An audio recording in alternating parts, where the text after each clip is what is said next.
a country located in Africa, which has an almost entirely Muslim population and knows how to do lunch. In this video, I will be talking about Somalia.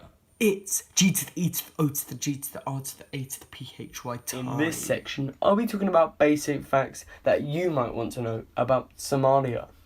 The population of Somalia is just under 11 million according to a 2014 estimate. The capital of Somalia is Mogadishu, which is located in the south of the country. It has a population of just over 2 million people. The two official languages in Somalia are Somali and Arabic. Some people also speak Italian and English. This is due to the fact that both of these countries colonized parts of Somalia. The elderly population are the main people who can understand and possibly speak Italian. The currency of Somalia is the Somali shilling. The largest note is the 1,000 Somali shilling, as you can see on screen, which is equal to around £1.29. The flag of Somalia has a white star on it and a blue backdrop.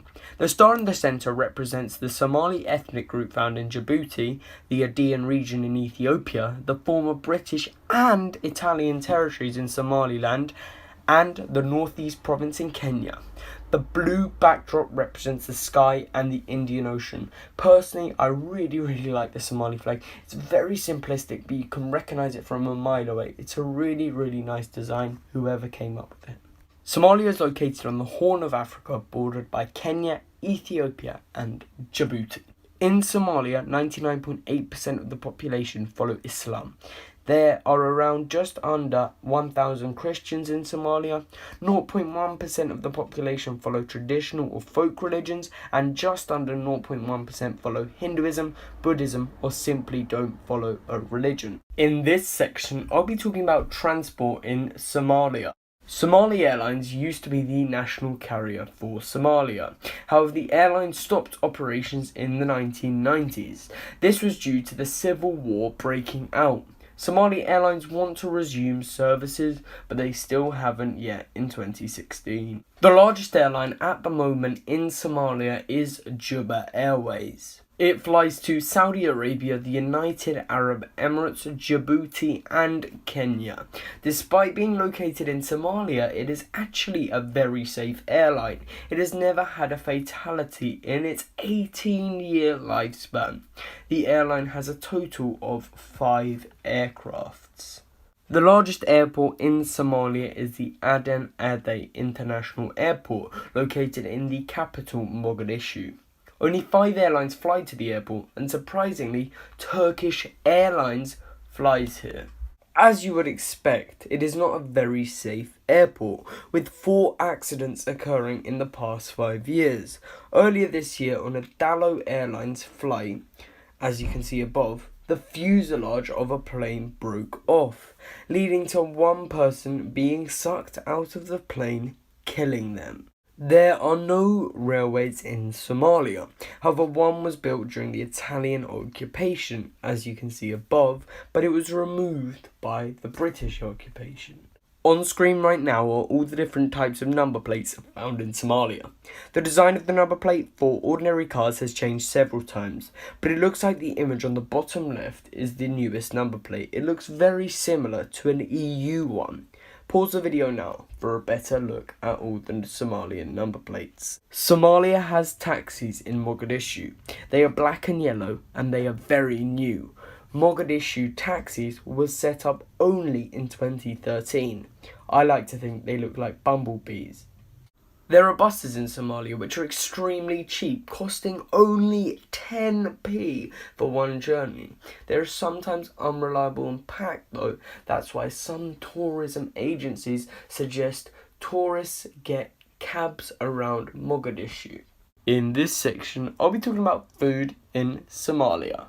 For breakfast, Somalis often eat kanjiro, which is a bready pancake. They tend to eat it with ghee and sugar, but sometimes eat it with beef liver, beef soup, goat meat, and jerky. They also eat porridge flavoured with butter and sugar. The porridge is mainly consumed in the capital of Mogadishu. I have to be honest, I wouldn't really like to eat kanjiro with goat meat in the morning, but I would love to eat it with sugar. For lunch, Somalis often eat pasta with a heavy stew. The pasta came from the Italians who were in Somalia, as Somalia was a former colony of Italy. They also eat spiced rice with a banana for lunch. In the south, a hot pot with rice, vegetables and meat is often eaten. If I was in a Somali restaurant for lunch, I wouldn't know what to pick. All the Somali lunches sound so damn good. Dinner in Somalia is often kambulo, which is azuki beans mixed with sugar and butter.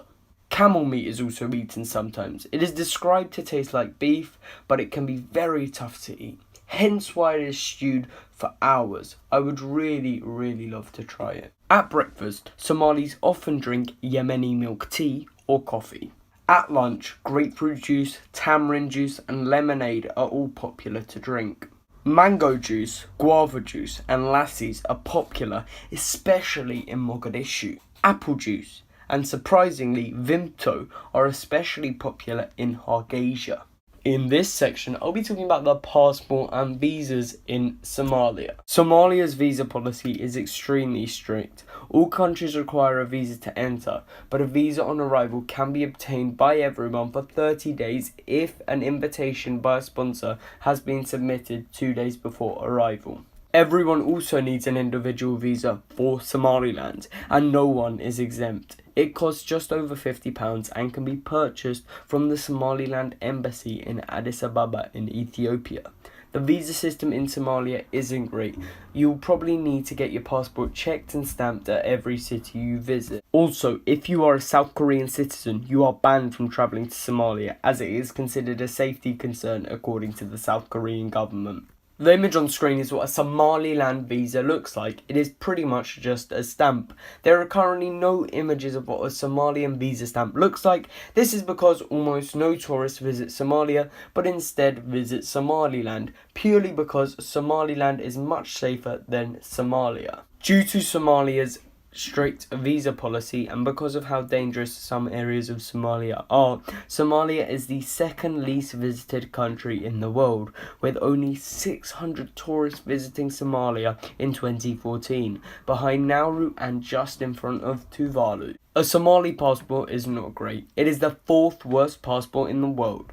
The only countries which Somalia gets visa-free access to are Dominica, Haiti, Malaysia, the Federated States of Micronesia, and St. Vincent and the Grenadines. Pause the video now to see the few countries where a Somali passport will get you visa on arrival access to. Somalia's old passport used to be green and could be bought by anyone in Mogadishu markets. Some tourists used to get one for a souvenir, as you can see in the top right corner of this image. But now, with the introduction of the biometric passport, by the way, Somalia was the first country in Africa to introduce biometric passports to its citizens. Somalia's passport is now blue and the diplomatic passport is red. If you are a citizen of Somaliland, your passport will be black. To sum up, Somalia is a country with so much beauty and great food. And once the country has sorted itself out, we will all want to pay Somalia a long-awaited visit.